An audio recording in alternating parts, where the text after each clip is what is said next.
us when she gets here, and Owen will join us if he comes, and we'll just start with the basics. Okay. If you guys are ready, are those of you here ready to do that? Okay, cool. Pursuant to Governor Baker's March 12th, 2020 order suspending certain provisions of the Open Meeting Law, GLC 30A 18 squiggle, and the Governor's March 15, 2020 order imposing strict limitations on the number of people that may gather in one place.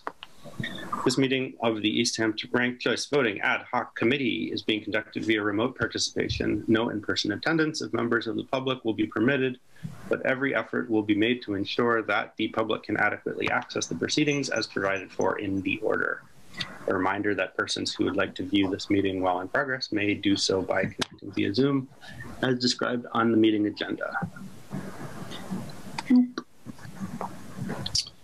All right. There is no public here tonight, so we're not going to public speak. Oh, you know what? I'm going to hold off on the things that are going to require a vote because we need. Oh wait, no. We have seven members, so we have we can vote on things, right? Because we have 4. We do have a quorum. Okay, great.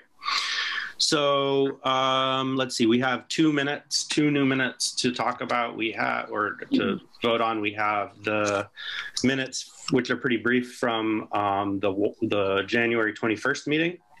Am I allowed? This is a stupid question at this point, since I've been doing this for a while. But am I allowed to make motions as the chair?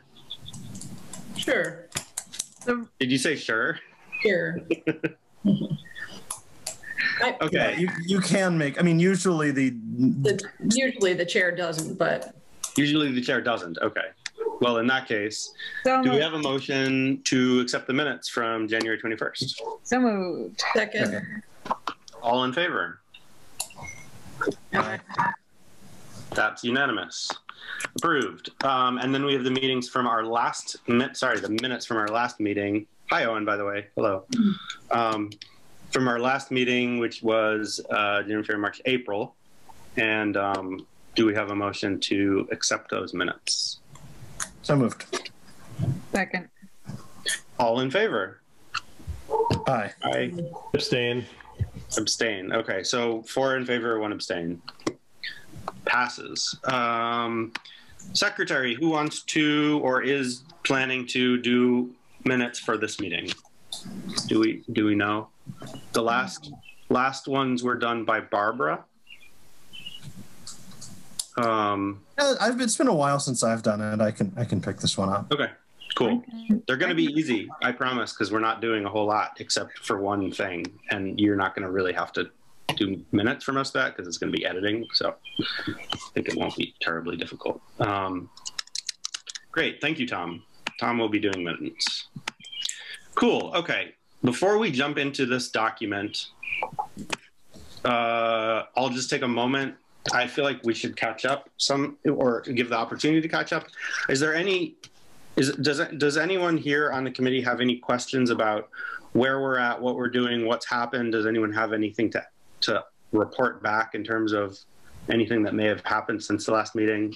I don't particularly have anything, but it felt like a good moment to catch up in case, or to give a pause in case there is anything. Okay, no one's saying anything, so that's great. So what we're gonna do is we got notes back from the city attorney, which I shared really way too late with everybody, but it's fine because while I think it's nice to be able to like look through them, I mean, we're gonna look through it all as a committee and we're just gonna deal with them. And that's kind of just how I wanna do it. Unless someone has a big objection to that. So these are all done in sort of a revision control Word document kind of thing. So I think we're just going to start at the top, go through it, and hopefully we can address all of them. At the end of this, what I would like to have is a draft that incorporates all of the lawyers' comments or addresses all of the lawyers' comments. And perhaps a supplementary list of questions to go back to Peg and the lawyer if we need clarification on anything. But what I'd like at the end of this meeting, and we don't have anything else on our agenda besides doing this, unless there's new business, but is just a draft to send back and a potential list of questions if there's anything that we need to question. So if you all are cool, I'm just going to start at the top. I'm going to share this, share screen, share. Can everybody see this nicely? That's better. I'm trying to make it like a screen-sized shape, so it's like nicely not awkward. Okay. And I can see all of you. Great. Oh no, why did you do that thing? Okay. There we go. Okay. So as we go through this, we're going to talk about some things that apply to more than one change. And in those cases, I'm going to just automatically approve them as we're going through. And in some cases, there are formatting things that just need to be like cleaned out. And those I'm just going to like automatically kind of delete and without any discussion because it doesn't matter at all. As you can see what I'm like just cleaning stuff up. And then I'm not going to worry a lot about formatting because once we're done, if there's any formatting that needs to happen, I'll just do that. We don't need to do that as a committee and waste everyone else's time. So we're just going to focus on content of stuff. So the first thing that the lawyer did was add a bunch of definitions to the definition section. So the first one that they did is they included a definition of candidate, includes all qualified and write-in candidates. And I'll also note that they changed a bunch of capitalization of various things. Essentially anything that's in the definitions is now capitalized throughout the document. I don't have a problem with that change, but I just, since we had all noodled this document quite a lot, I didn't want to make any changes without the rest of people. So if that's what he says we have to do, that's what yeah. So I'm not too stressed about the capitalization for the defined things.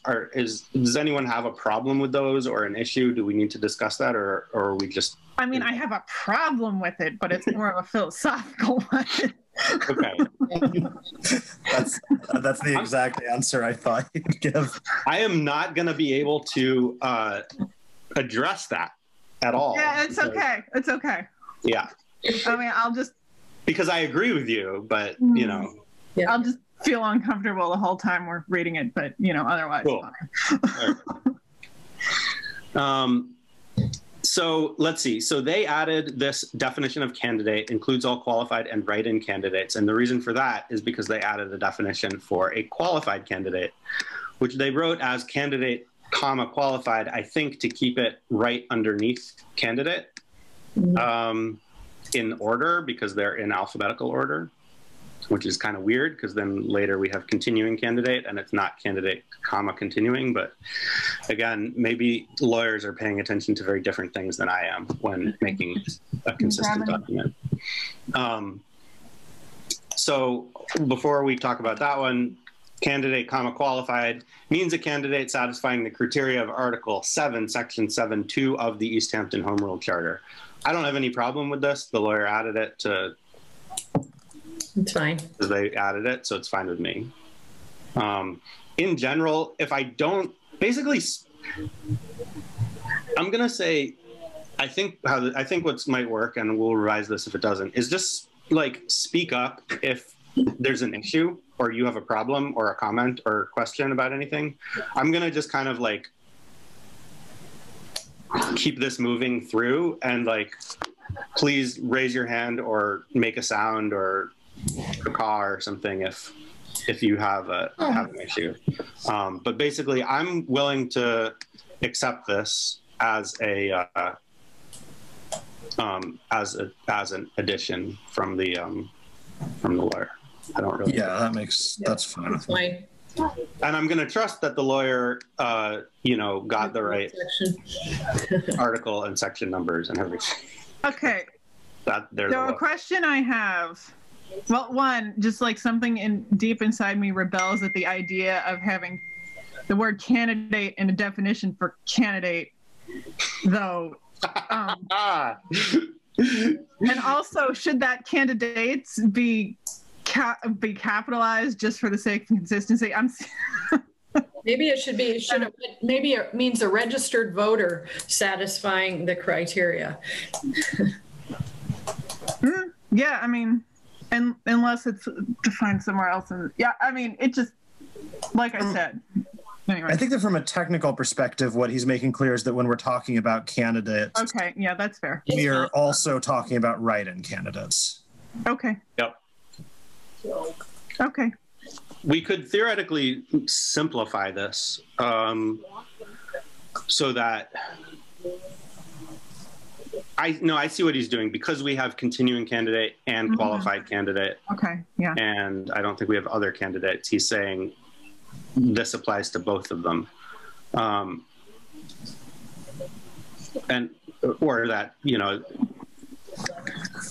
a little confusing. My one, I'm okay with it because we don't have to talk awful. About it. That's fine. But what I would do is either change qualified candidate to not have a comma or continuing candidate to have a comma. I'm noticing some consistency issues. Yeah. So I think what I'm going to propose that we do is change this to say candidate, comma, continuing. Yeah, that's fair. Yep. And then move this up to here. I didn't have a chance to look further down, but does he have write-in candidate defined lower down? And no. Okay. Yeah. No, those are the only candidate things, because the just candidate on its own includes qualified and write-in. Okay, well, then in that case, write-in should not be capitalized, lawyer dude. I agree, because we don't. Yeah. That's not a defined thing. All right. So I'm inclined to say this is good. Includes all qualified and write-in candidates. Okay, good. Oh, that's a third little one. Okay. And break. Okay. So as far as like candidate definitions go, we have now candidate includes all qualified and write-in candidates. Candidate continuing, a candidate who has not been defeated. Candidate qualified means a candidate satisfying. Jesus, that's circular. That's like, there's some real circular weirdness going on. I see why you're like rebelling against this, Sarah. Give me just a second to look at this and see if I like make sense of it.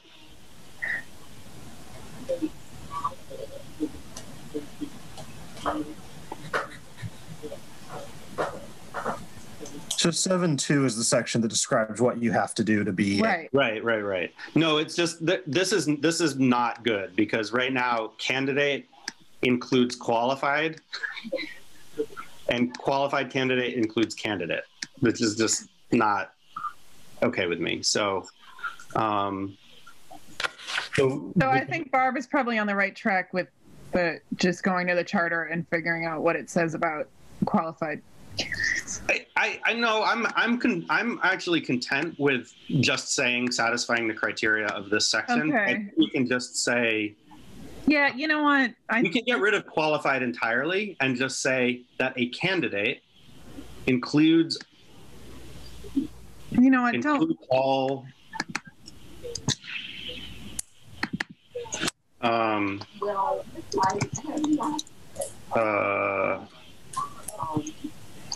Persons?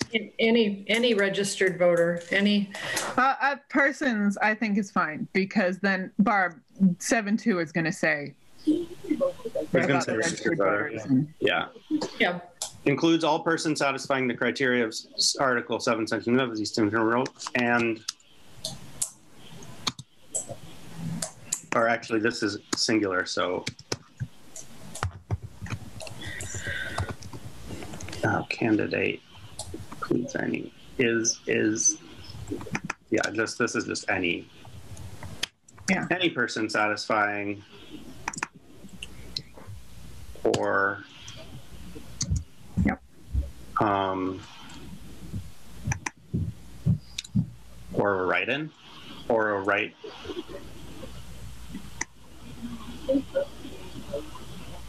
Or a writing candidate. I don't know. We can't say write-in candidate because that's the thing. Yeah. All right. Any person satisfying or a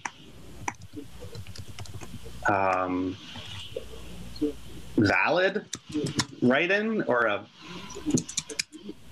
a name written in. How do I phrase that? Or a How do we say it later? I think we say write-in candidates. Well, we could define write-in candidate. No, I mean, what I'm thinking is like later, I think we talk about like, what did we call them? Like basically write-in candidates who are real people, right? Yeah. I think valid or legal or no, valid, right? Valid, yeah. Yeah.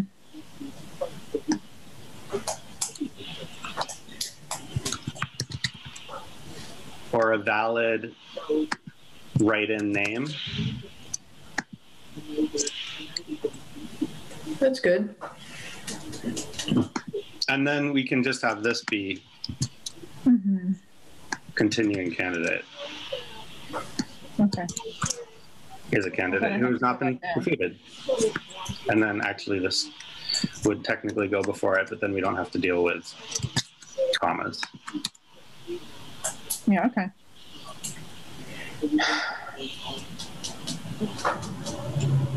All right, and capitalization is fine. I'm okay. I'm satisfied with that. Do you guys think? I think that's better than what the lawyer had because it's less circular and there's fewer definitions. I agree. Less chunky. Yeah. Oh, that's fine with me. Okay, so exhausted ballot ballots that do not contain a highest ranked continuing candidate. This is just capitalization. Let's see. Instant runoff, the sequential counting process used when no continuing candidate receives the majority of the highest ranking votes. Let's see, he capitalized ranking because that is defined. Okay. Yeah. So All right. we're going to accept this.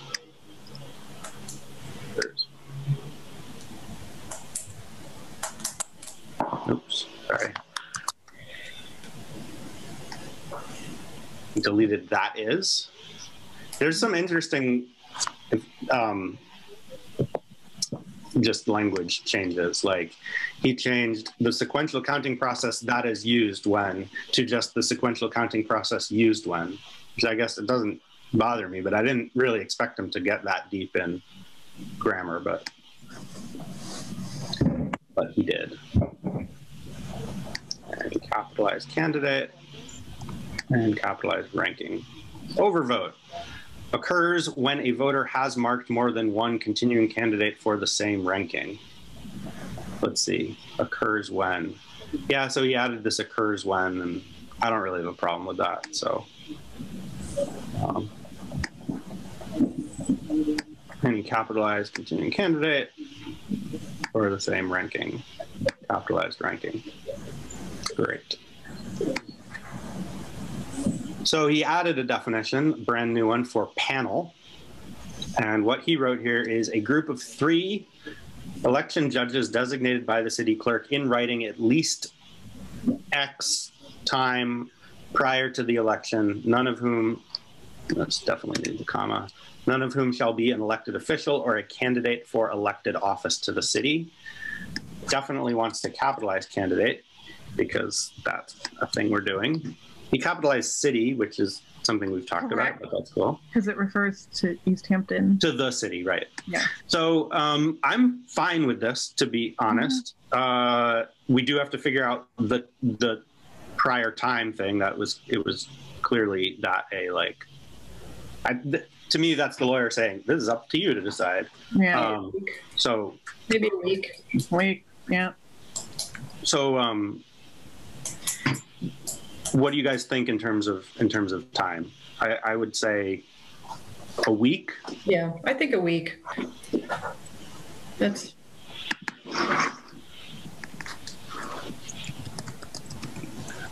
And it says at least one, so it could be more than that. So. Yeah, it could easily be prior to that. I don't know why that's highlighted, but I'm just going to leave it be. You're on video if you're doing things. So, hi.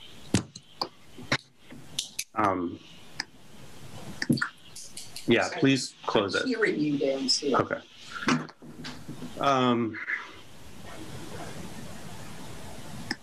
Okay. So I don't hate this idea of a. That's fine. Let's just add a week. Mm-hmm. Cool. The election. City clerk. Were we capitalizing city clerk? I think we weren't, right? Or a candidate for elected office in the city. Okay. Probably voting. The voting system in which the candidate receiving the most total votes is declared the winner. Why the hell did he add total? Does anyone mind if I remove the word total? Is it because of the system of voting and how it works that they're transferred in total? I don't know. Does he have a comment on that or no? No, he doesn't. He doesn't have like a. I'd just take it out. I would just take it out. I think most. Most in total are redundant. Yeah, right. The most total. The most total votes. Indeed. Most votes. So he changed the tense here, which is I'm fine with. Most with the most votes is declared the winner, even if such candidate does not receive a majority of the votes cast in the election. He added that bit. I don't hate it. Yeah, it's fine. It's fine.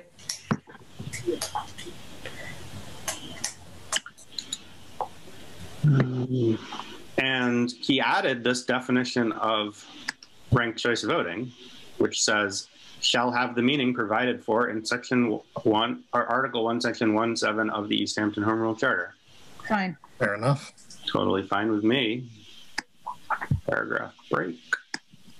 Choice voting shall have the meaning. By the way, I know we talked about shalls. This lawyer likes them. Okay, so what I would say is just shall mean. I don't know. Shall have the meaning. It's very. I know. So Right. weird. Yeah, I agree with Sarah. It's weird. Yeah. Well, shall have the meaning provided for. Oh, I see. So mean what? Okay. Right. All right. The Yep. All right. No, Tom's correct. Disregard.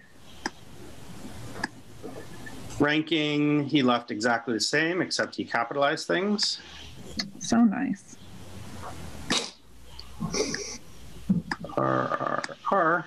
I'm surprised you didn't add the spelling of 1 and 2. I know. Maybe that's because it's just an example.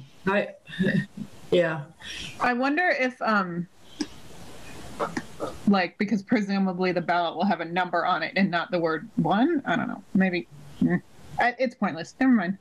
I think it's first choice, second choice, third choice. I think that's how it was, right? Okay. Is that right, Dan? What's that? Didn't it say like first choice, second choice, third choice? Yes, it will. Yeah. And it'll have a little number next to the oval. Yeah, we asked for that to be added to the headings. Yep. Okay. Yep. And they're going to add that. Yeah, that'll be on the header. Good.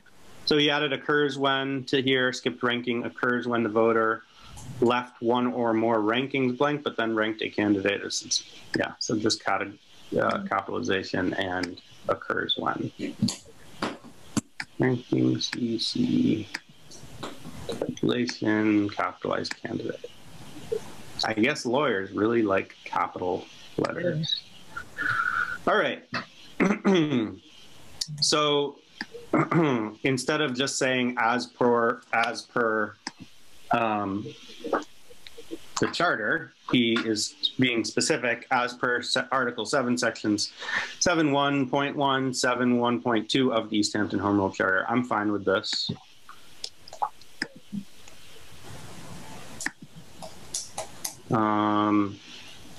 Shall be determined. Look at that. We changed all our musts to shalls. I guess we could stand our ground or move on to other things in life. I feel that I was in favor of shall. No. Were you? Okay, maybe you were. I was not, because who the hell says that? No one ever says that. All right. So here's a question.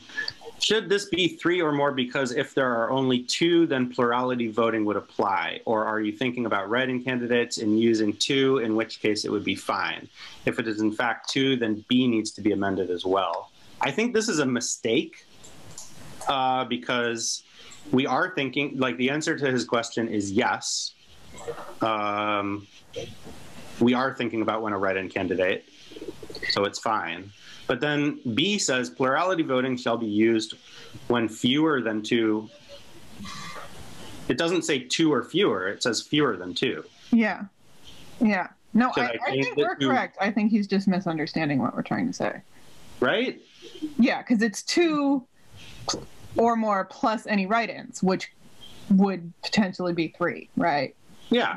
When there's 2. So this, I mean, to me, this is binary. It's either 2 or more or fewer than 2. Mm-hmm. Mm-hmm. Yeah, because by the act, right, we need to include a write-in. Right, but I don't even think this needs to be changed because I think it's clear. No, I think you're right. 2 is 1 or 0. Mm-hmm. I mean, we could say 1 or 0. Yeah. No, I think this is okay. I think it is too. So I'm inclined to just leave this, to just delete this comment. Yeah. I think he just maybe read this quickly as 2 or fewer or something, and yeah. I don't know. I'm sure he'll read it again, and if he still doesn't like it. Shall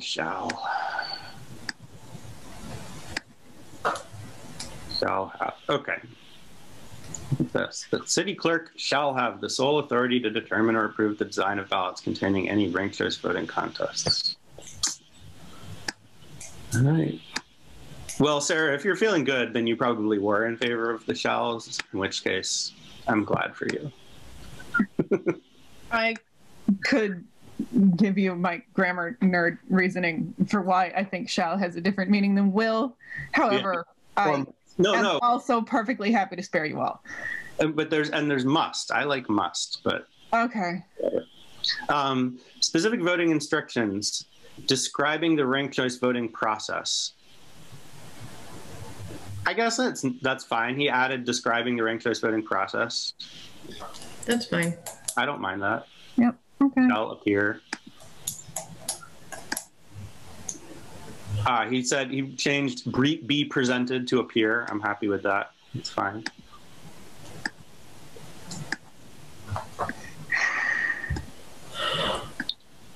Okay.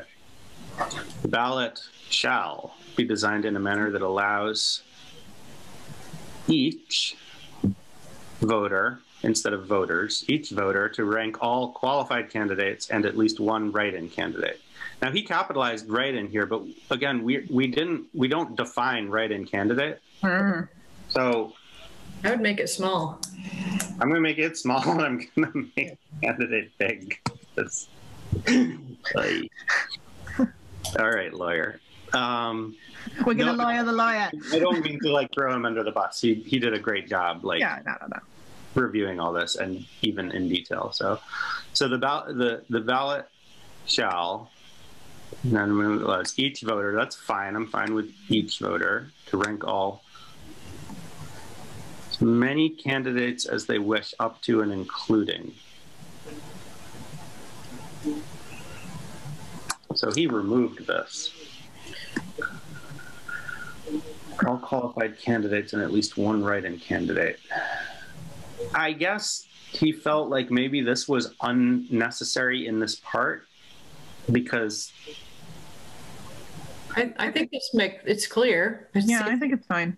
Yeah. As is, you're okay removing this, like, right. As many candidates as they wish, up to and including? Yes. Yeah, because I think that's encompassed with all. Yeah, it does. I guess it is somewhat redundant, so. Qualified candidate, listed CCW. God, why is accepting changes so arduous? There's just so many places to click. There's so many, I know. Actually, I can leave my mouse in the same place and just keep clicking. Yeah. All right. So any other associated piece of election hardware or software prevents instead of would prevent. All right, seems lawyerly. I'm happy. Allowing a voter to rank all qualified candidates. And he added again at least one in write-in candidate, so I'm okay with that. The city clerk shall have the sole authority to limit the ballot to no fewer than 10 rankings. Take the capital off the write-in there, just to make it consistent. Yep, thank you.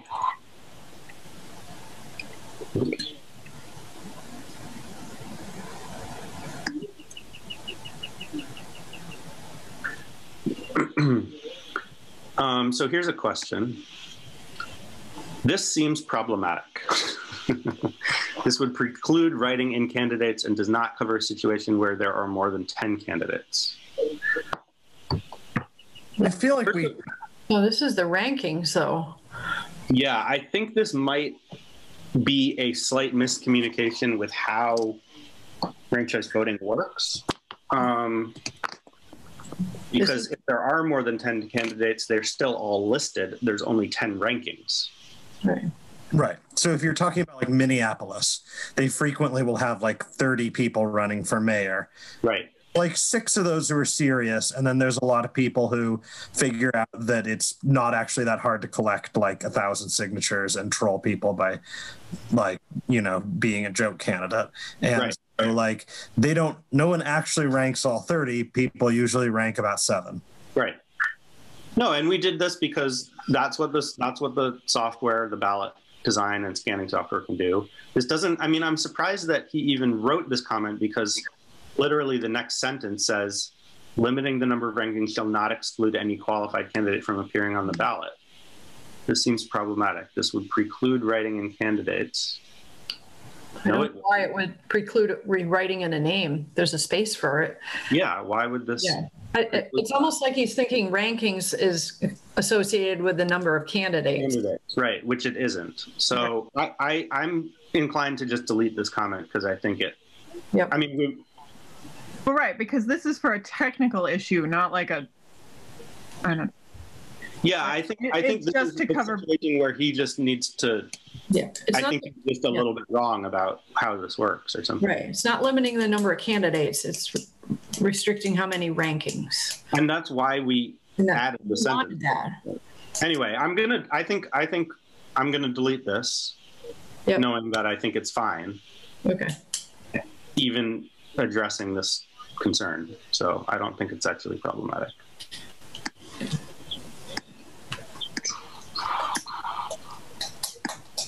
Ranking. Oh, must not exclude any qualified candidate. All right, cool. So let's see, he changed after the polls close to upon the polls closing. Alrighty. Okay. Election officials in That's each. the way it's gotta be. Did you have a? No, I was just saying if that's the way it's got to be. All right. Yeah. Right. Yeah. Election. Shall tally the ballots using a tabulation system. Oh, I see. He capitalized tabulation. Approved by the city clerk. I guess maybe authorized is more something, but changed authorized to approved. That's okay. Let's see.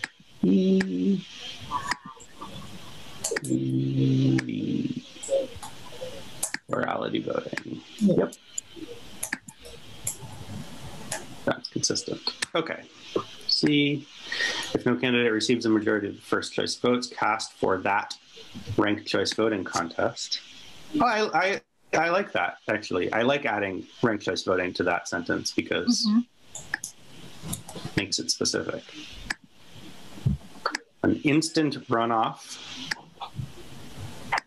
shall be conducted under the supervision of the city clerk in successive rounds, he capitalized rounds, okay, until a winning candidate is determined. I'm okay with that. He added until a winning candidate is determined. Seems okay. The instant runoff may be conducted at a central municipal location using a tabulation system authorized and approved. Authorized and approved. So he left authorized here, which is kind of weird. I think that's redundant. So I'm just going to change it to approved. Yeah. Okay, y'all? Because that would imply that there's two There's the authorization process and then the approval. Approval process, yeah. Entirely different forms. You have to approve the authorization. You got to put a different stamp on them. Or do you have to authorize the approval? Yeah. Both, I think. Or do you have to approve the authorization? Oh. Ooh. Order of operations here. Yeah. Okay. This looks like a lot of red, but it's because somehow it's just weird. Don't worry about the fact that it's all red. Let me actually see if I can address, do that. I see. I don't know why that red is going to go away when I do the right one or something. So in each round of the instant runoff, the vote on each continuing ballot for each continuing candidate shall be counted. So he added a little bit of wordiness here, but it seems okay. In each round of the instant runoff, the vote on each continuing ballot for each continuing candidate shall be counted. Yeah. Instant runoff. Oh my goodness. Yeah, this is a little bit crazy. Added space, added 4, added space. I don't know how he did that. I mean, he added vote on each continuing ballot. Okay. Oh, God, this is grim. Are you kidding me? I thought this was Ugh. Sorry. I will be able to skip over some of this if it continues being. It's ridiculous. I don't know how he ended up doing this in such a way that it made every word. Was most of that there already, or did he add it all? No, most of it was here already. Oh, okay. A lot of it is stuff that he basically, it's from what I could tell, because I looked at this in Word with the full markup. And it kind of looks like there's a lot of language that he took from the next page and put it into this sub-bulleted list. So it's it's not that this is right here it's there, but then so just to give you a sense, this version that you're looking at is 5 pages, and the full markdown, if you expand the whole thing, is 9, because so much of it is him just taking language from one place and putting it into another, just changing the way that it's structured. I see.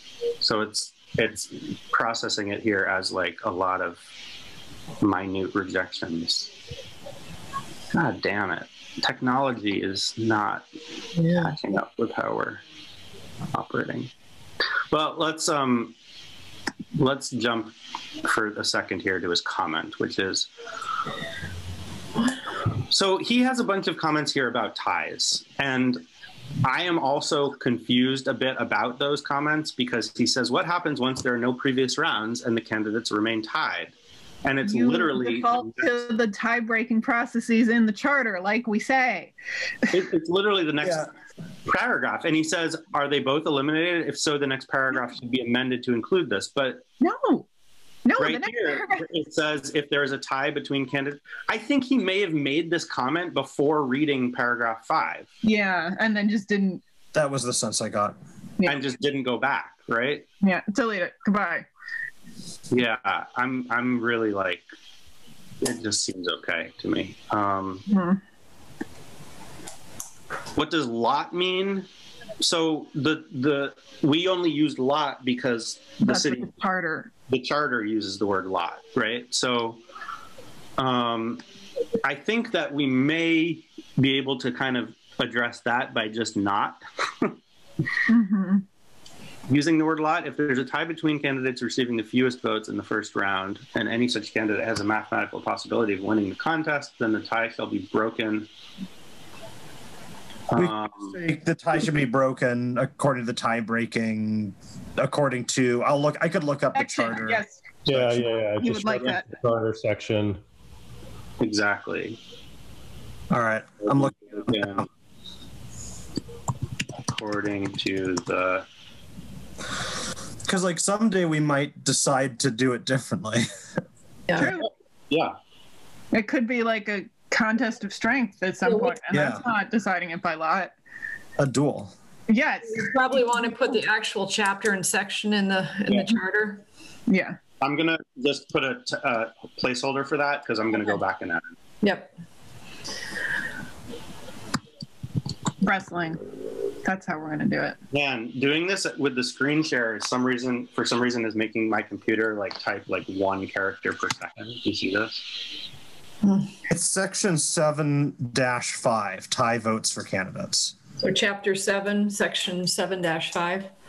I guess it would be article 7, section 7-5. But all all the articles or all the sections, the first number is the article. So you could just say section 7-5. The only 7-5 is in article 7. Yeah. I'll clean that up. Yeah. So he has a section about that. The charter 7.5 requires a public process with notice. I don't see how that would work here. Do you want to include language which allows the tied candidates to be present for the drawing? Just an FYI, the charter does not describe who wins in a drawing by lot. The person drawn or the not drawn. Yes, it does. It says that the person chosen by lot is defeated. Doesn't it say that explicitly? Oh, right. It does. Yes. And that's weird because everybody always thinks that the person. Yeah, I remember we talked about this in charter review. Right. Yeah, and everyone thought it was Here usually the person chosen is defeated. I don't know why we didn't change that because it was weird, but wait, what? I don't understand this comment. He's saying the charter does not describe who wins in a drawing by lot. Here the person chosen is defeated. He's saying it doesn't say who wins, and then he says this is the person who wins. Yeah, technically what the section says is the tie shall be broken by a public drawing by lot conducted by the city clerk for which not less than 7 days notice shall be given by publication in a local newspaper. And so I guess here's I guess where this is relevant, right? Is that if you're talking about a single winner, like you're running prior to this, people are running for mayor and there's like a 4-way tie, right? The one person who draws the lot is the winner, right? But in this particular case, the person who draws the lot is the one that gets eliminated, right? Because if there is, it will never happen, but just to account for every weird edge case, if there was a tie that was a tie, like a more than 2-way tie, we would only want to eliminate one of those people and see how that changes things, right? Except that it doesn't say in the charter that the person chosen by lot is the winner. It says... You're right. It doesn't say either way. No, it actually says that they're defeated. Right? Do you have... All it says is that the tie shall be broken by a public drawing by lot. It doesn't say... What does it say after that? conducted by the city clerk, for which not less than 7 days notice shall be given by publication in a local newspaper. End of section. Oh, There'd probably be a recount anyway. I thought it said that they're defeated. Yeah, I seem to remember there being like a weird surprise. Maybe I'm misremembering that. Okay.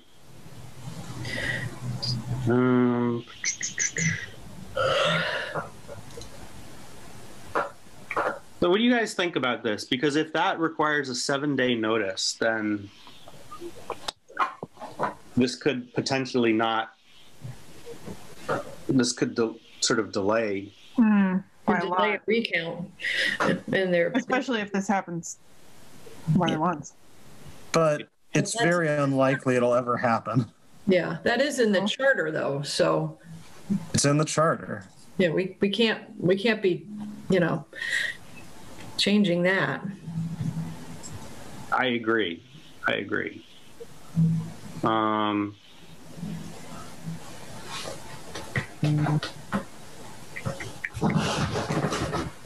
Like, just for what it's worth, I don't actually think that there's anything about ranked choice voting that makes ties any more likely than they already are, and they haven't ever happened yet. So Fair point.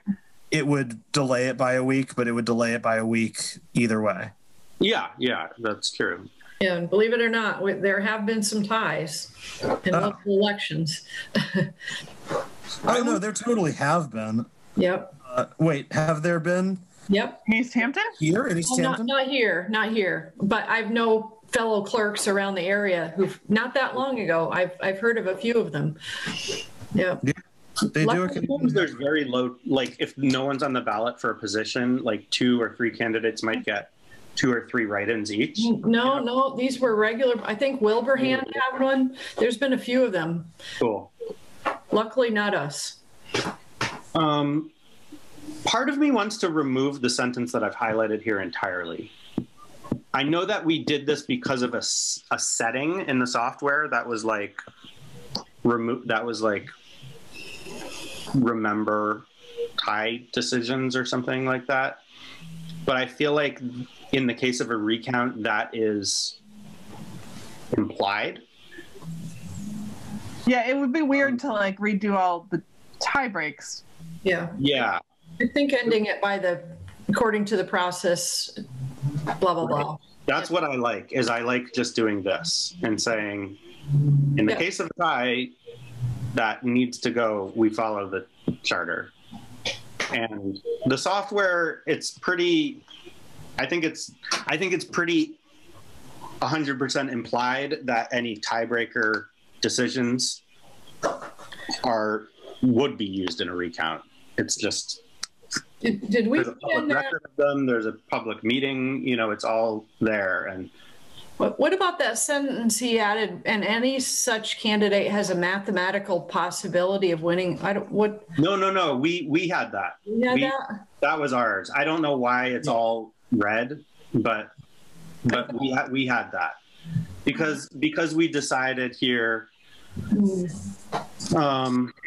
If there were like 8 candidates that each got 1 vote, and the next candidate got like 2,000 votes, then because no need to delay this for a week. All candidates receiving the fewest votes in the first round that have no mathematical possibility of winning the contest, then they're all defeated at the same time. So we were defining the difference there between mathematical possibility of winning versus not mathematical possibility of winning. Because if there's a tie, but none of those can mathematically win, we just want to get rid of all of them. We don't want to go through the tie-breaking process. So, and the software is able to distinguish between that. So how am I going to deal with all these? I'm just going to go through and accept them because this is awful. Shall be counted. Each continuing ballot shall count as 1 vote for the highest ranked continuing candidate on that continuing ballot. Makes sense. At the end of each round, the following considerations shall be made. It's like, I don't know, maybe he like some text was deleted and then added back in or something, and it just made these all. I have no idea why these are. Yeah, what? Yeah. Be numbers. Oh boy. Yep. Oh boy. Oh, what have I done? What is happening? Why? Okay, I'm gonna not really worry about the formatting of the numbers right now, and I'll just fix it. Yeah. Make sure it's all okay. All right. I know the indentation is weird, but I'll just fix that. This feels too much like my day job. Yeah, I'm so sorry. If 2 or fewer candidates remain, then the candidate with the most votes in that round is declared the winner. So he added a little parenthesis, friends. Come on. I hope your day job doesn't involve like clicking little like stupid revision things that aren't revisions. Oh, tons of it, yeah. Really? Oh God. I guess I'm lucky that this is the. I mean, I write government reports, so this is a little bit. What I'm used to is just, this is off topic, but I'm used to code, where code revisions are like you define, like the changes are like more, I don't know, it's like a big group of, it's like you define like, oh, this is the whole block that I changed, and you consider it as sort of a whole thing. This is a little bit easier, just workflow-wise in Word. I don't usually like to talk up the great power of Microsoft products, but if I had Word on my computer, I would open it and do it in Word, but I don't. I only have as pages, and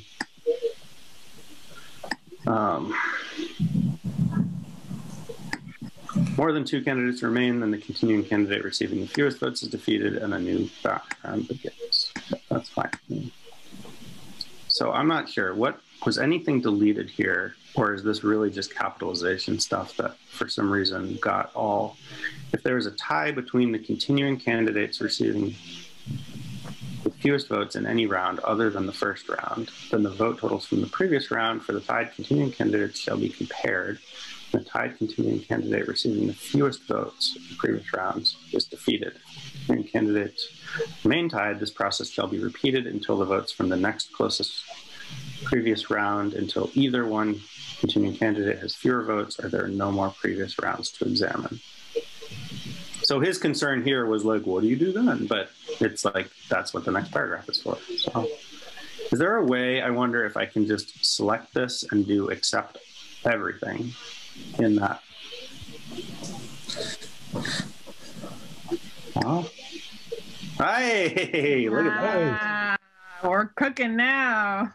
If there is a tie between the candidates receiving the fewest votes in the first round and all candidates receiving the fewest votes in the first round have no mathematical possibility of winning the contest, then all of the tied candidates receiving the fewest votes are defeated at the same time. By way of example only, if the sum of the votes for the tied candidates receiving the fewest votes is less than the total for the candidate with the next lowest number of votes, then the order in which the tied candidates receiving the fewest votes are eliminated does not affect the result of the contest. I like that. I like that we explained that. I'm happy with that paragraph. Mm-hmm. yeah. There's a tie between candidates receiving the fewest votes in the first round. Any such candidate has a mathematical contest, and the tie shall be broken. And I'm gonna make that clean and nice. Okay. Let's see what this comment here is. This sentence is clunky. All right, let's see. In any round, if a voter has not ranked any continuing candidate, the ballot is exhausted for that contest only. Oh, he bolded this. Look at that. Maybe we bolded that. Once a ballot is exhausted, subsequent candidate rankings marked on that ballot shall not be counted for that contest. An exhausted ballot indicates that the intent of the voter in regards to the remaining candidates cannot be determined by election officials with certainty. So that's what he thinks is a clunky sentence. I don't know why he singled that one out, but An exhausted ballot indicates that the intent of the voter in regards to the remaining candidates cannot be determined by I guess election. it was funky It is a grammatical. hell of a sentence, but I don't exactly know. Okay, what you What could if, I do- think maybe just changing the order a little bit. So- you could make it an active verb voice, right? So an exhausted ballot indicates that elected officials could not or cannot determine the intent of the voter. with regards to the Yeah. remaining candidates. Yeah, so you could definitely do that.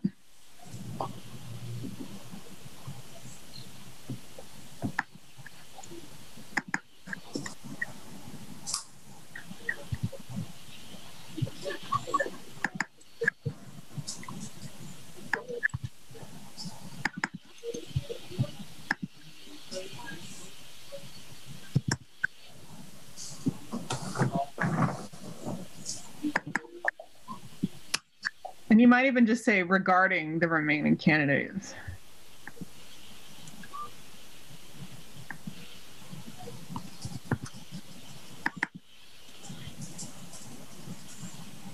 How's that look? An exhausted ballot indicates that that election officials cannot determine the intent of the voter regarding the remaining candidates. Yeah, sure. That's a little bit more streamlined. Other contests appearing on that ballot shall not be affected by the exhaustion of such ballot for a particular contest. That's very legally sounding, but I'm okay with it. For any other contest, I don't know. Whatever. The contests appearing on that ballot shall not. Other contests appearing on that shall not be affected by the exhaustion of such ballot for. That makes sense. I feel like that's also a clunky sentence, but Yeah, I was gonna say, did he write that? Because he did, yeah. Or he modified something that we had, I think.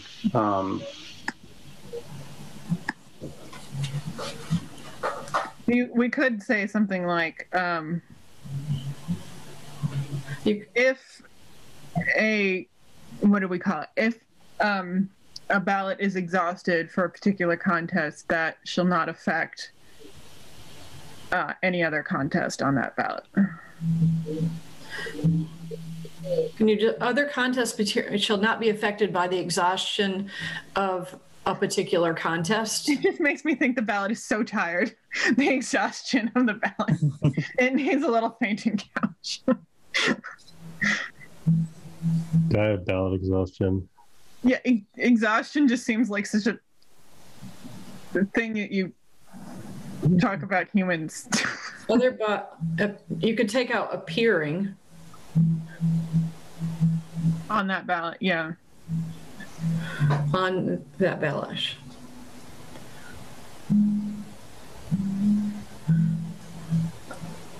Of a particular contest. Why do you have to put such ballot again? I think it refers to that same ballot. Yeah, I know, but I think that's a legally way of saying that, and probably. Yeah, I understand why. I think conceptually the lawyer is getting a little lawyery here, and it's actually because we're referring to an exhausted ballot as part of a ballot, which is a little confusing because a ballot is a physical piece of paper with all the contests, but we don't say an exhausted contest because it doesn't make sense, you know. Right. The ballot isn't exhausted in regards to the other contests. So maybe we should clear that up. It's just exhausted in terms of this contest. Right. Other contests on that ballot shall not be affected. maybe you just end it right there. That I think that does make the case. I mean, I understand why the word exhausted ballot could freak somebody out, but I think we make it pretty clear what's going on. Okay.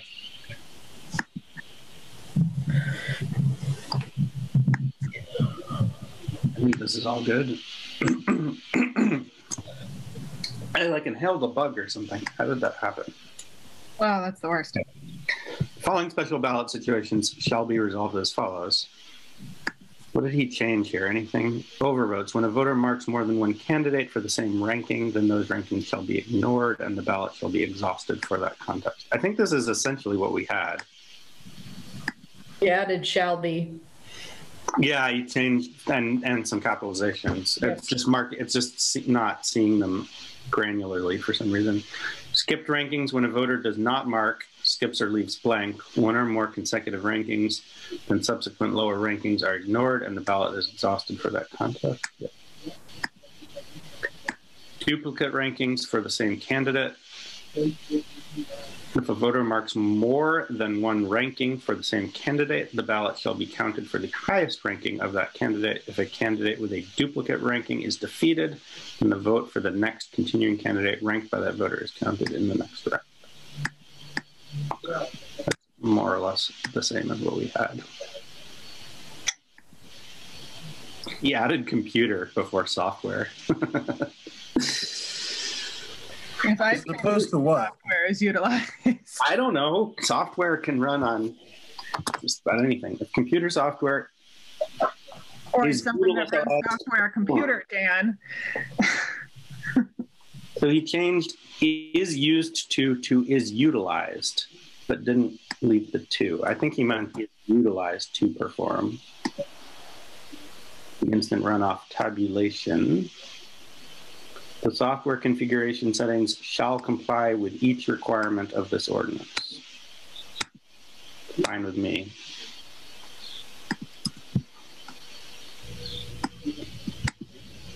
Except summary written in plain English of all software configuration settings that have any potential to affect the results of any instant runoff election.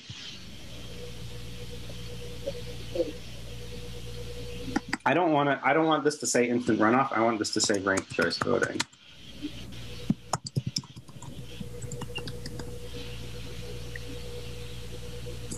Because instant runoff is just the tabulation method. Ranked choice voting is the voting method.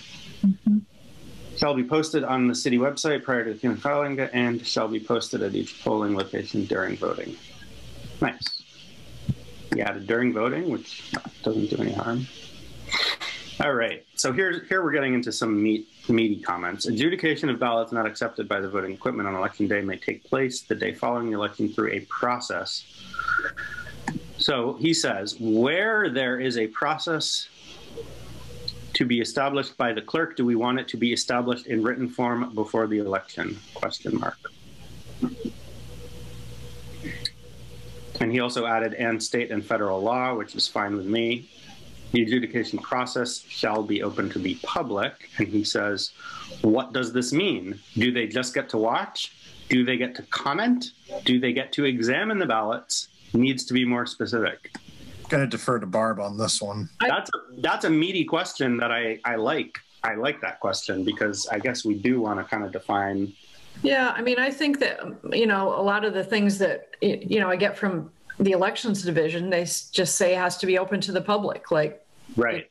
The pre-processing of the ballots, it has to be open to the public. It doesn't go into details about all of the, Should we just say open to observation by the public? I don't know. Because then observation means like watching and not, right, causing an affray. Yeah, I mean, they can't be like standing there, and they have to be, like you can observe the counting at the polls at the end of the day. You have to stand behind the quote guardrail and you can just watch. You can't, it's not like it's a recount where you're looking at each ballot. What if we say something like, shall be open to the public, like in such a manner as consistent with other voting processes that are open to the public? Yeah, I mean, under state law or something. Yeah, I might like to look and see how the state words it for things like, the end of the day, like observe. It's not a recount. The people watching can't be like, oh, that doesn't look, it's not a recount where they can contest ballots. They can just observe. I mean, right. if somebody has a question on the process, but it's not like that they can question ballots and, object to things. I kind of like just saying the adjudication process shall be open to observation by the public. Yeah. You're said. Yeah. Barbara, what do you think about that? I think that would be good. I would like to just look at, pull up some of the stuff I've gotten from the state and just see how they have it worded for a similar, thing. I do remember prior to this previous election, there was a packet from the Secretary of State about election observers. Right. And it was very detailed. They're allowed to. Well, observers are like the people who are checking, sitting behind the checkoff table, and they can only observe. They can't ask to repeat. They can't. I mean, I think it's more of an observation. But they can. But they do have a whole process. They can challenge, and if the challenge has to be for a good reason, and right. But that's to challenge a voter. This would be if you're going to challenge a ballot, it would have to be in a process such as a recount. I don't think that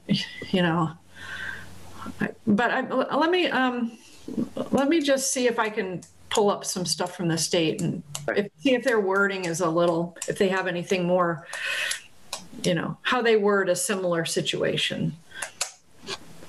Like when they said this spring that if somebody wanted to observe the early processing of the ballots, that was supposed to be open to the public.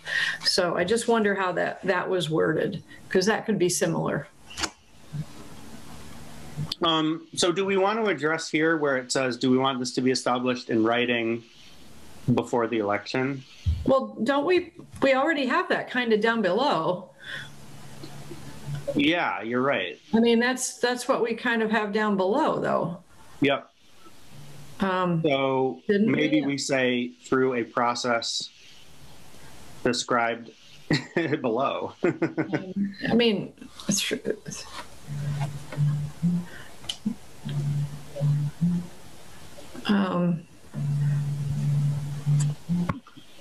that sounds fine to me. Through a process described below.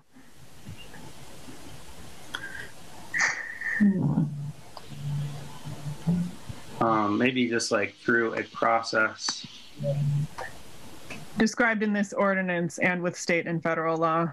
Yeah, that is, because there might be some details procedurally that we don't cover here, because remember we wanted to keep it kind of scaffolding but the process that is right. I mean, I think this process is going to evolve as it's not going to be something that we're going to know exactly how it's going to work until we do it.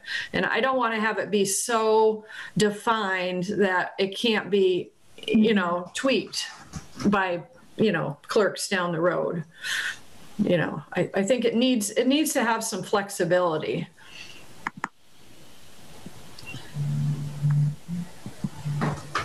Maybe you could,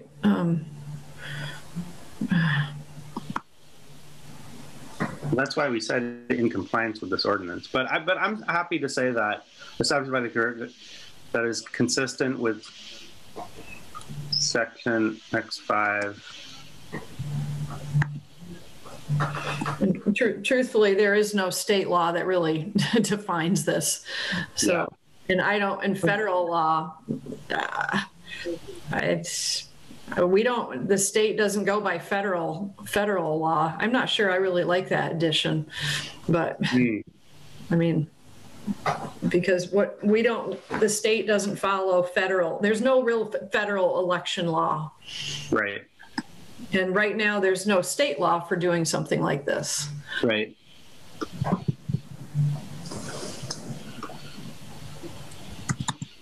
So what if I just say in compliance with? And any applicable, with applicable state and federal guidelines. Well, I mean, he wanted this to state state and federal law. So whether there's law or not, as long as our process is in compliance with any state or federal law, whether it exists or not. Yeah. Do you feel Does this, That makes sense. is that acceptable? Yeah. The process It's fine. established by the city clerk that is consistent with section, that'll be updated, section, well, we can say section 5 We'll do what works. of this ordinance, as well as in compliance with any state and federal law.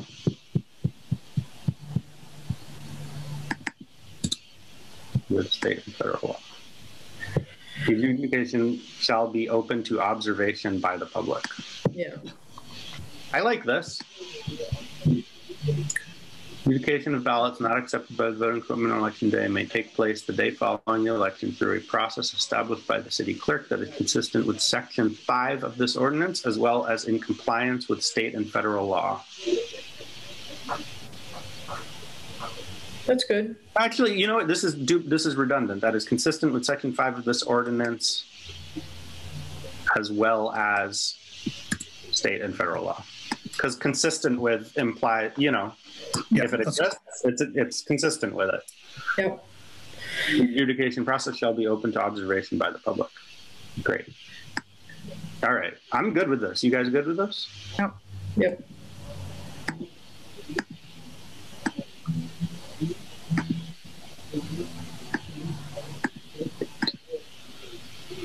Resolution of ballots with write-in votes may take place the day following the election through a process established by the city clerk in compliance with this ordinance. This write-in resolution must be open to the public. Same comment. So should it be, again, open to observation by the public? Observation by the public.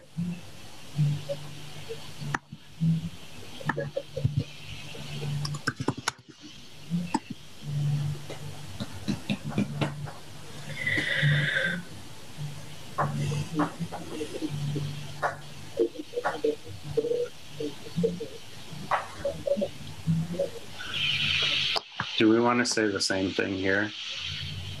I mean, we can say section 6. Oops.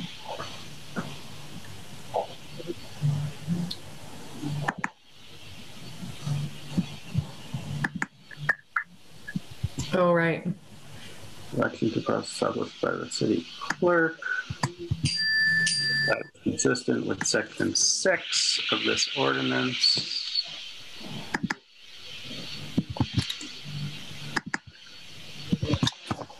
As well as state and federal law. The written resolution must be open to observation by the public.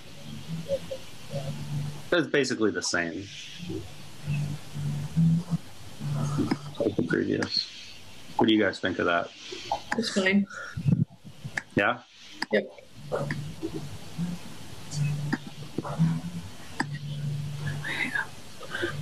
Okay. Purpose of the ballot duplication process is to ensure that any ballots that could not be read by the electronic voting equipment are properly tabulated according to the intent of the voter. By way of example only, a ballot may be received, damaged, or improperly marked, which prevents it from being read by the voting equipment. In the event this occurs, during the ballot duplication process, the original ballot shall be supplemented by election officials with a new ballot capable of being read and tabulated by electronic voting equipment. So he moved stuff around here a little bit and added. Mm. What do you guys think? Is this fine? I think it's okay. Makes sense. In the event this occurs, I don't like this part. In the event this occurs, the original ballot shall be supplemented. The original ballot shall be supplemented with a new ballot. Supplemented by.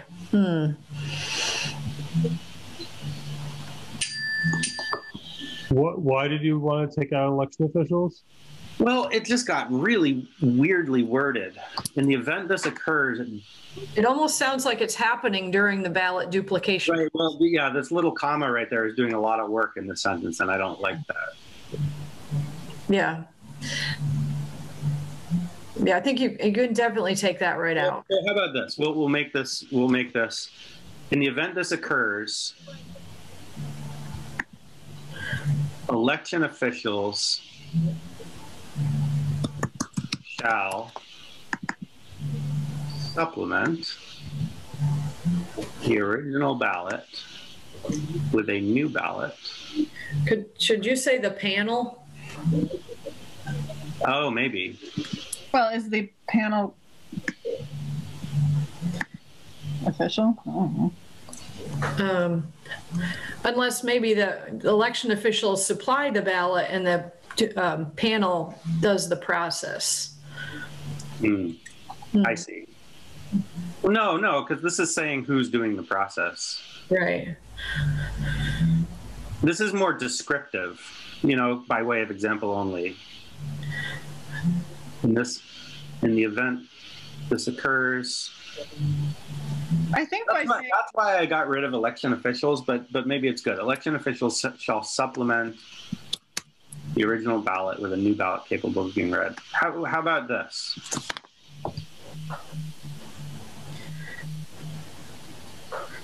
I find the word supplement to be a weird word. Yeah, it's not replacing it. Remember, it's yeah, because it lives with it. It lives next to it. Right. It's just they're. Yeah, I guess. Okay, that's fine. He added this: the ballot duplication process shall be performed by the panel, which we define. Okay. Duplicated ballots shall only be counted once. Shall only counted once.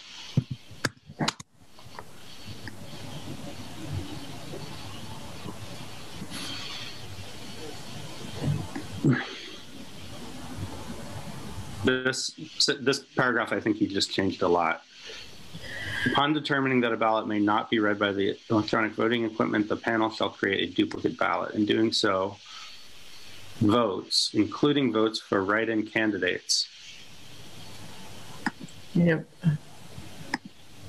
from the original ballot shall be transferred verbatim to the duplicate ballot. If the voter failed to place a mark next to their write-in vote and their intent as determined by the panel is clear, such mark may be added by the panel to the duplicate ballot. Should it say all votes? In doing so, all votes, including votes for? Yep. Because it's going to be not only ranked choice voting, but it's going to be other votes too. Mm-hmm. Yep.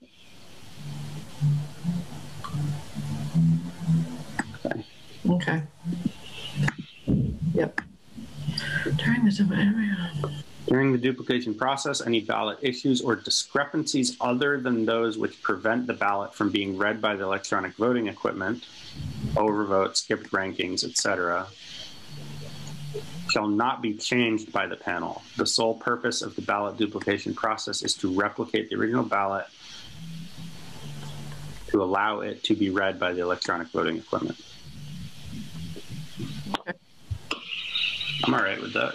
Yep. I mean, it's similar to what we had. He just kind of added some electronic voting equipment and everything.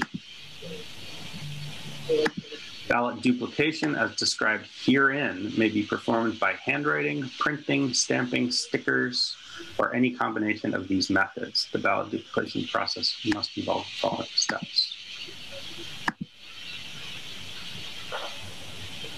We changed markings to duplication, which is a little not quite the same thing. But well, that's what we're calling the process. So I guess it's okay. I mean, yeah. And your marking, yeah, is toward the end of duplicating it, right? Yeah. This part, the rest of this, he didn't change very much, other than shall be written on the original and duplicate ballots. The original and duplicate ballots. Both ballots. Okay, he changed both ballots to the original and duplicate ballots. That's fine. Panel, he capitalized shall. A second panel member shall with such. added stuff, so it's okay. Panel shall vote. So, okay, let's see. Is it unanimous or majority? That's a good question. And the other one is, what happens if the vote never passes? In which case, it has to be majority. Would you say it should be a majority? Yeah, because if it has to be unanimous, then it just can get jammed up, and you can't have your election held up on a tiny technicality. I guess, right?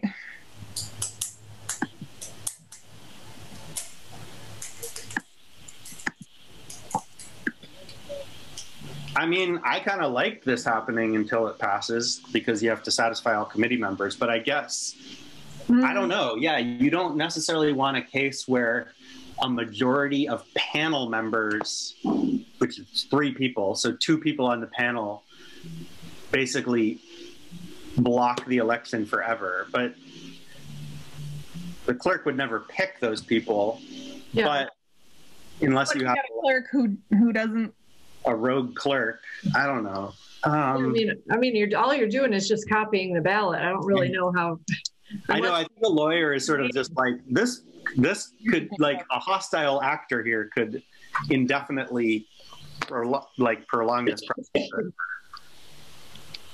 I mean, right. If all you're doing is saying, you know what, I'm going to go out on a limb here, and I don't actually not so invested here, like that I can be walked back from here. But if all that the panel is really doing is looking at a ballot and saying, yes, that has correctly been marked, I agree with that they should be able to unanimously agree with that, shouldn't they? I mean, people are infinitely unreasonable, particularly in cases where you might assume they would be reasonable. I'm good with 2 to 1. I mean, I just added by majority here, but we could make it unanimous. I mean, how strongly do you feel about unanimous versus 2 to 1? Not super strongly. I just think it's something that we could discuss. Does anyone else feel any strong feelings about this? I think that it does have to be by majority, just for the sake of the election proceeding in an orderly manner. I guess I agree with Sarah, and the reason there is because while this is going to be mostly a straightforward process, there could be, certainly will be, situations of ambiguous markings that different people are going to interpret differently. And I could see it coming to a 2 to 1 vote, and I wouldn't want it to be hung up by one panel member that just says, no, this is obviously a marking for this, and a different panel member that says, are you crazy? This is obviously a panel for this, a marking for this. You know what I mean? Like, I could see people just kind of really having a different interpretation.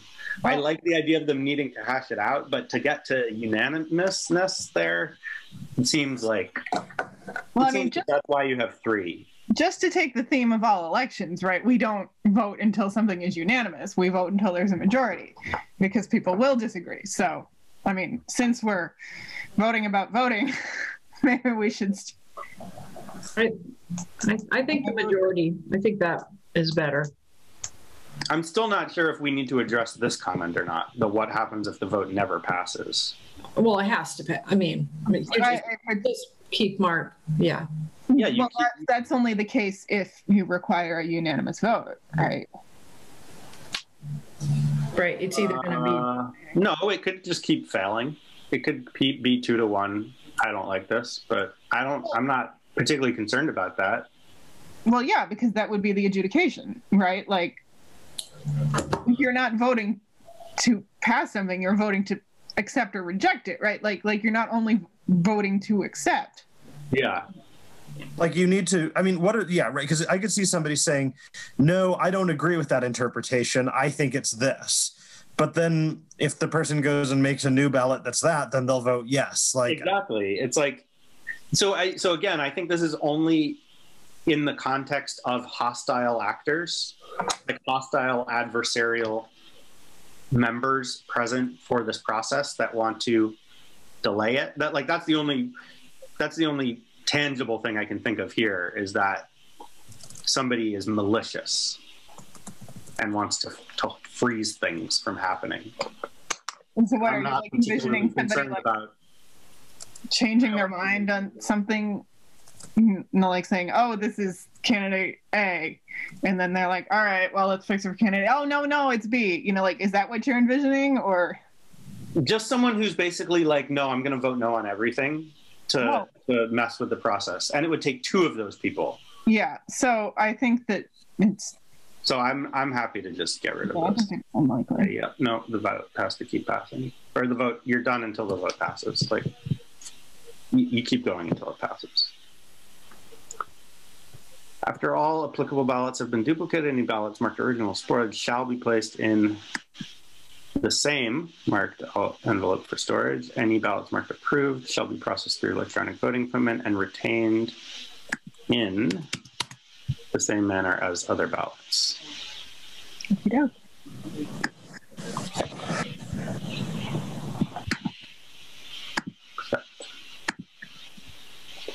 Resolution of write-in votes. The purpose of the write-in resolution process is to ensure that any write-in votes are accurately tabulated for the intended candidate. Capital T, tabulated. Come on, dude.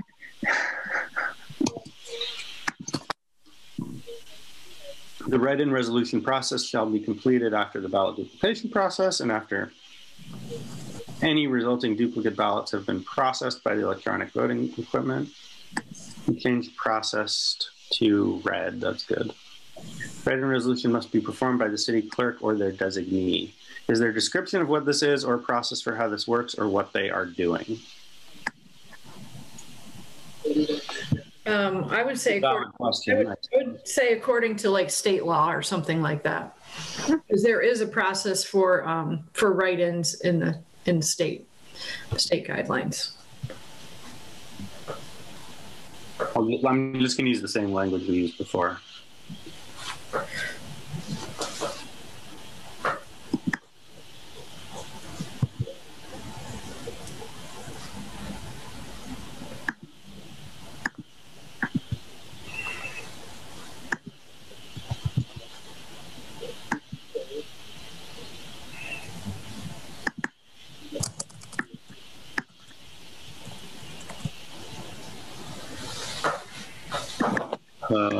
Virginia.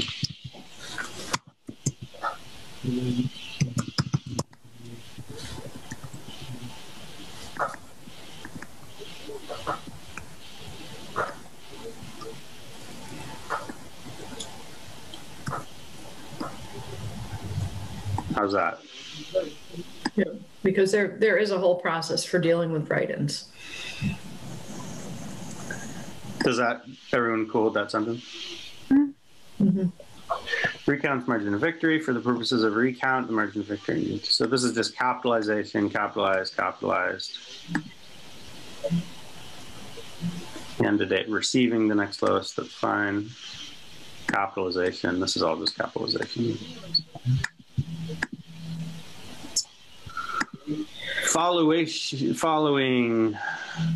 tabulation of votes, the results of each ranked choice voting contest must be reported by the city clerk in a format which details at a minimum the vote totals from each round and the total number of exhausted ballots in each round. He broke this out, so I'm okay with that. And the software does that, right? Yes. Okay, good. Oh, yes. The complete cast vote records from each ranked choice voting contest in a format determined by the city clerk. Man, do lawyers like passive voice or what? The complete cast vote records from each ranked choice voting in a format determined by the city clerk based on the methods and tools that were employed at the time of tabulation shall be made available to any member of the public.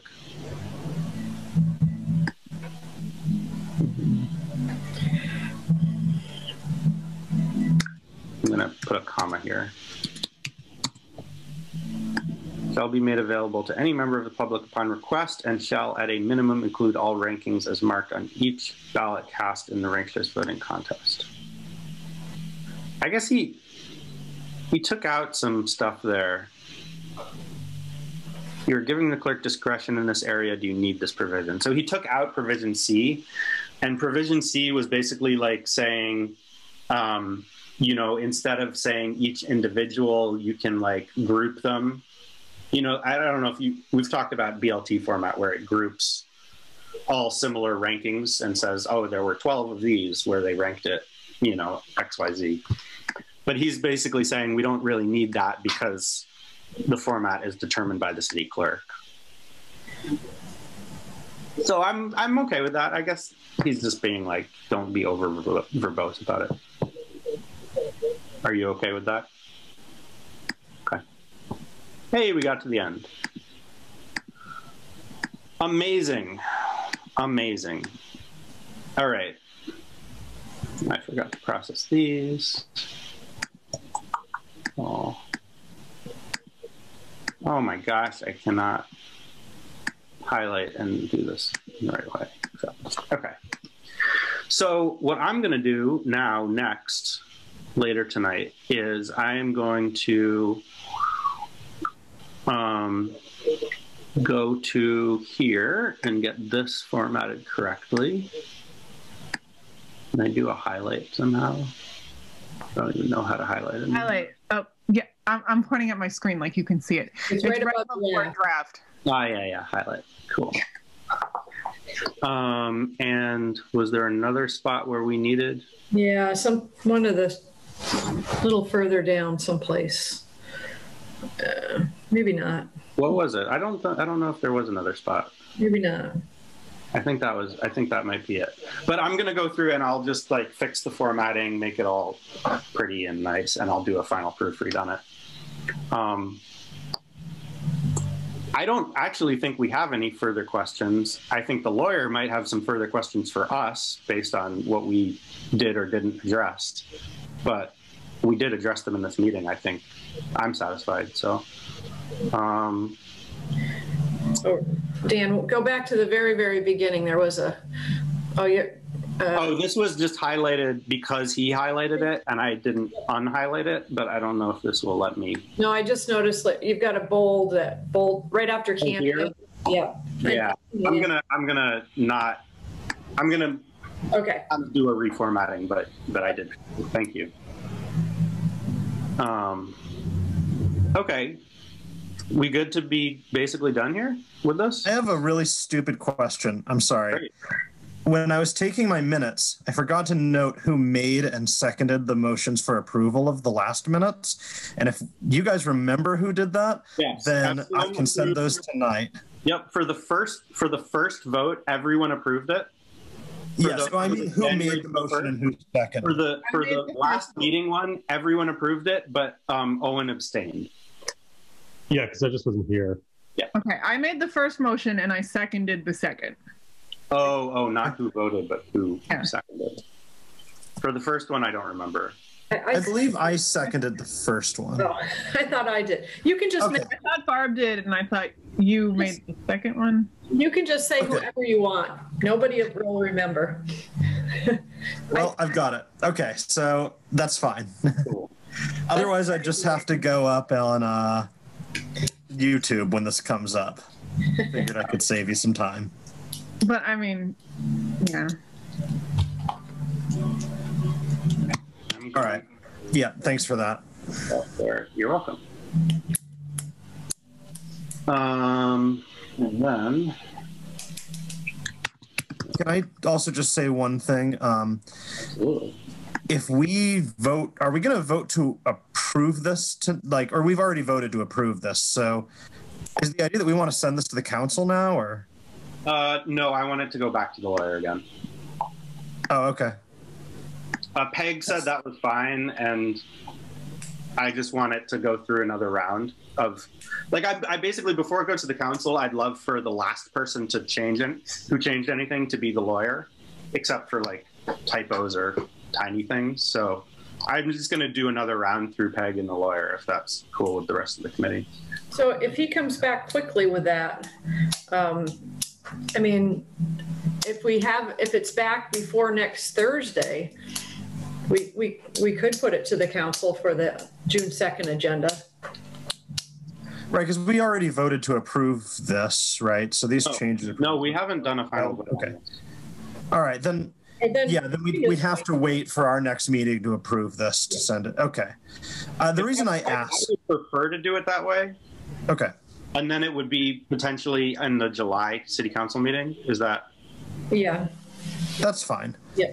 The reason I ask is because we're having a special meeting where we're just doing a couple public hearings, and theoretically, that's going to be on the 16th. So if this was done by then, we could theoretically probably fit it in. But I don't think anyone would be overly upset if we waited until July. I do want to get it done in July because July is when candidates can pull papers, and it just feels like having all the ground rules set by the time people are pulling papers makes a lot of sense. Okay, well then in that case, let's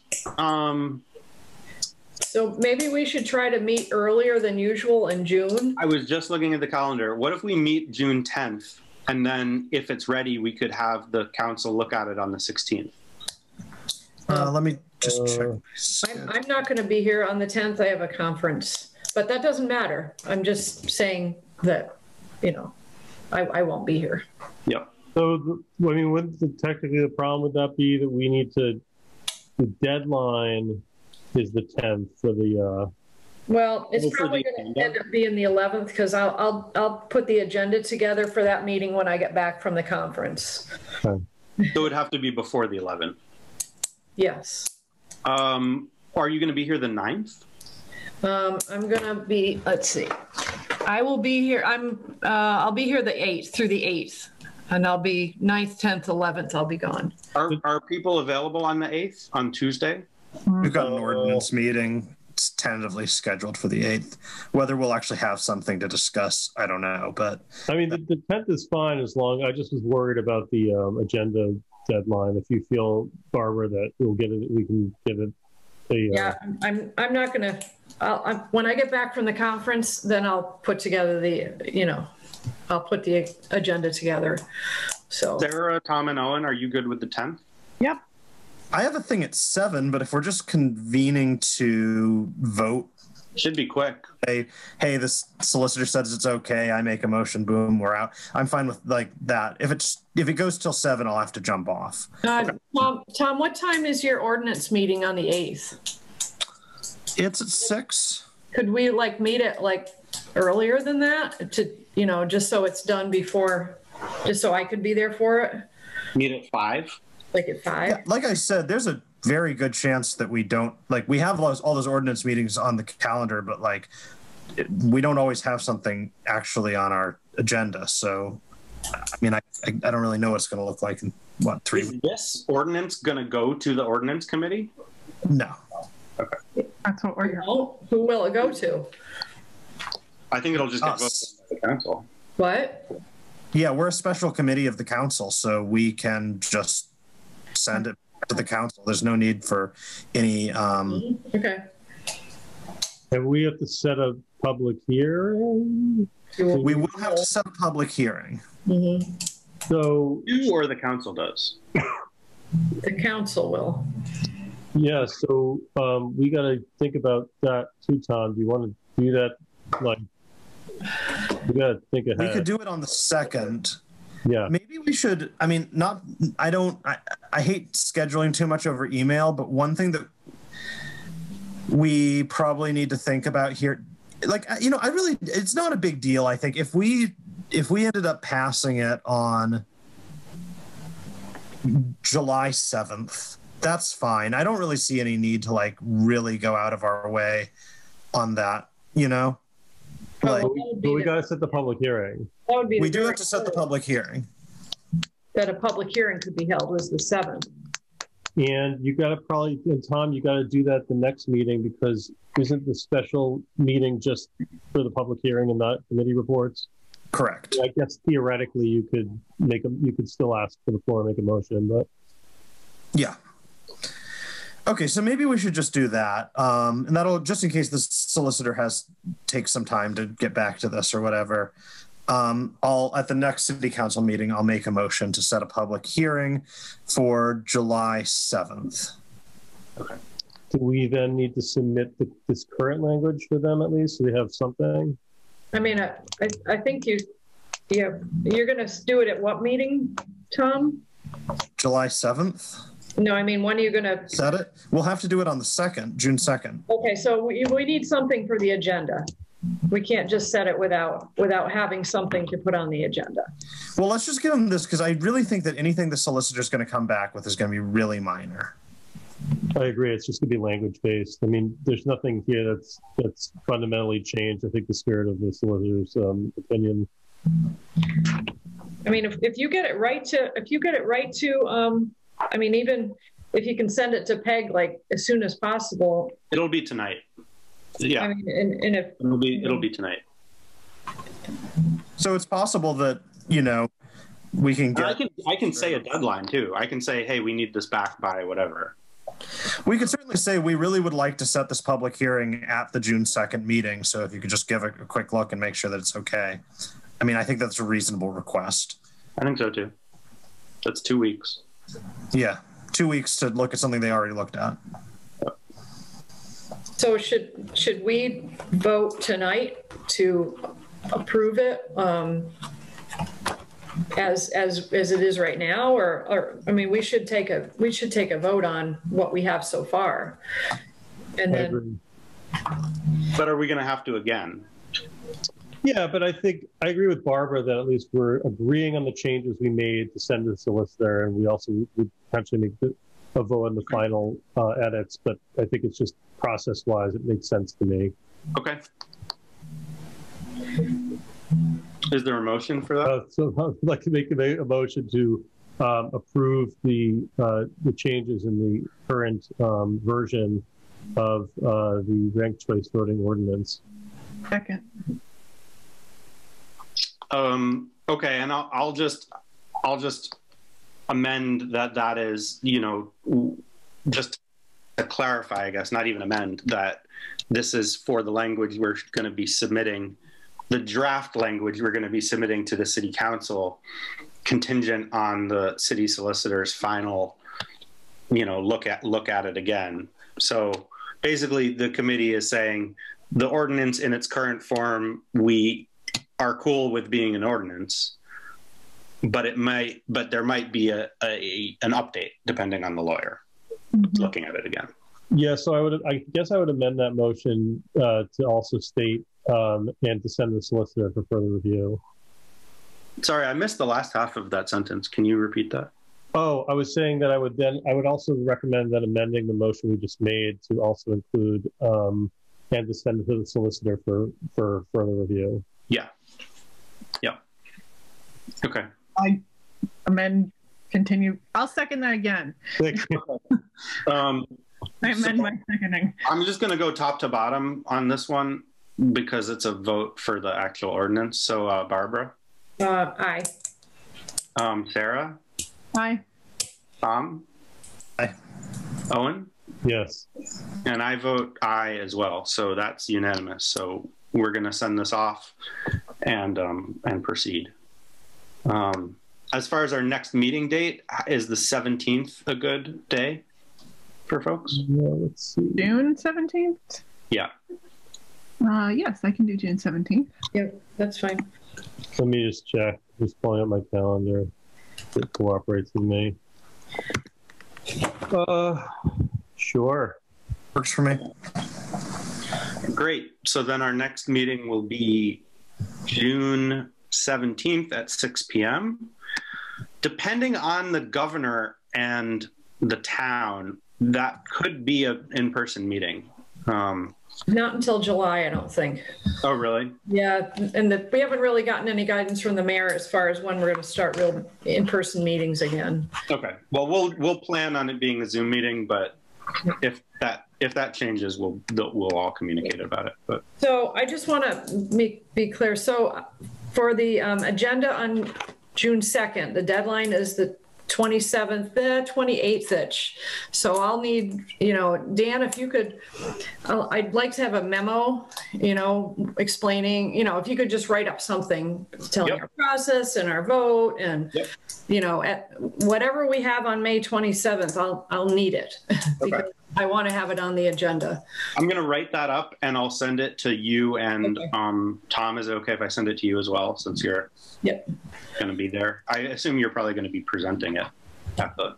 So even if we haven't heard back from the city attorney by then, we'll go with what we have now with a cover memo from you, Dan. I think that makes sense. Yeah. This would not be the first time something like that's happened, where like we've set an ordinance or we've set a public hearing for something, being aware that like there's potentially something that could happen to slightly alter some of the language.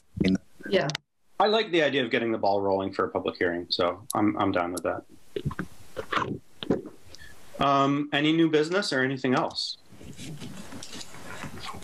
Nice job. That was a little slogging, but it wasn't actually quite as bad as I thought it would be. Especially once you figured out how to accept a chunk of changes at once. Yeah, how to do it like It wasn't your fault, Dan. I blame someone. Gruesome. Cool. Okay. You'll all hear from me. It might be late tonight, but I'm gonna get that document all set up, so you'll get an email from me with all that stuff. Thank and the you. memo. And yeah, do we have a motion to close? So move. Second. All in favor? Aye. Bye. Guys, have a great evening. Good to see Okay. all of you. Yeah. Farewell.